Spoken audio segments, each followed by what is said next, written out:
An increased call for a millionaire's tax. Even this morning at the church service, Reverend Al Sharpton called on lawmakers to push back against the cuts in your budget and also to push for the rich to feel some of the pain as well. Do you have a response?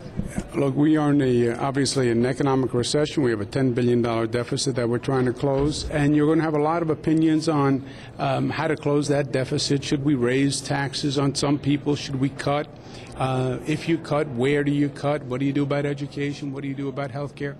These are obviously all very difficult decisions, and they're complicated decisions, and you'll have a difference of opinion, and I understand that. My point is, let's do this as New Yorkers. It's the point of my speech tonight. Let's come together. Let's work together. Let's cooperate. You see places, other states across the nation, where they're getting divisive, where you're having adversarial relations. I understand the stresses, but in this state, what we do best is we come together. And the approach I've taken on the budget, the task forces, where I brought everyone in very early on in the process, and I said, we'll do this together, I think that was exactly right. Because these are tough decisions, and they have to be collective decisions, and there's a consequence to every decision. So we'll do the best we can. We'll bring everyone in. Are you going to make everyone happy always? No, especially not in this situation. Is there any room to bend on that? Are you willing to consider extending the millionaire's tax? Well, I don't believe in increasing taxes. I believe it's counterproductive for the state. I believe more people will leave the state and you'll have less revenue. So I think it actually hurts the economy of the state to raise taxes at this time. That's what I believe. I believe that. Started saying that over a year ago in the campaign.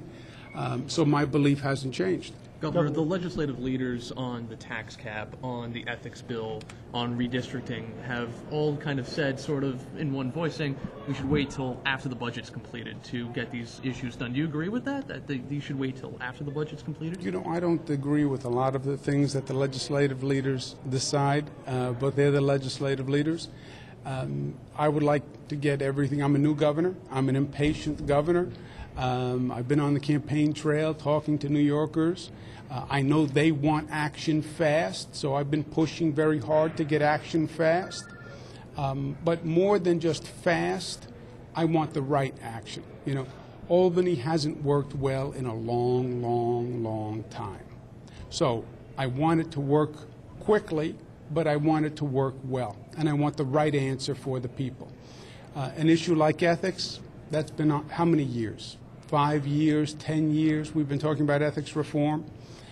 So a few weeks won't kill us, but I want the right ethics reform. Governor, the reception you got here tonight, though, does that make you feel less confident or more confident, or how does it make you feel about the prospects of getting some kind of budget agreement on time? You know, Glenn, if you have to pick a fact at one point. The reception I got tonight, you read your story saying I got 77% in the polls, right? Astronomical ratings, right? So if you take that barometer, right, then you would say people accept the budget that I put out and the track that I put out. Now, is everyone going to be happy? No. But again, if you look at the poll, I would say most people agree with the path that we're on. You had a few people in there chanting tax the rich. Probably others in there that we've spoken to that were a little more respectful and weren't chanting would say the same thing. I mean, how do you overcome that when it seems to be such a widely held position in the Assembly Democratic Conference? No, look, you have in this state a school that says tax the rich. I mean, it's not just here tonight. You go anywhere. You look at the same polls that I was mentioning to Glenn. You will see many people in this state say tax the rich, especially when you say tax the rich and you put a dollar figure and they're not in that category, tax those people. I understand that instinct. I don't think it works for the state long term. I think it's counterproductive for the state long term. I think you chase business from this state, you chase wealth from this state, you're going to hurt the state. And that is the vicious negative cycle that we're in.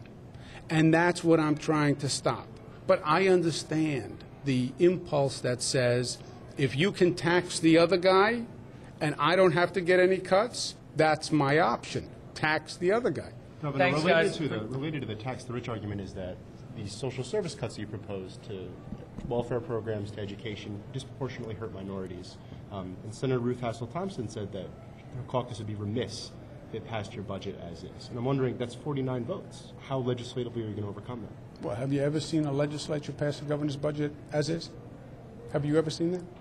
No. Okay. So you're saying that the senator said she couldn't do something that's never been done? Okay. Thanks, guys. Thanks very much. Have a good night. Take care, guys.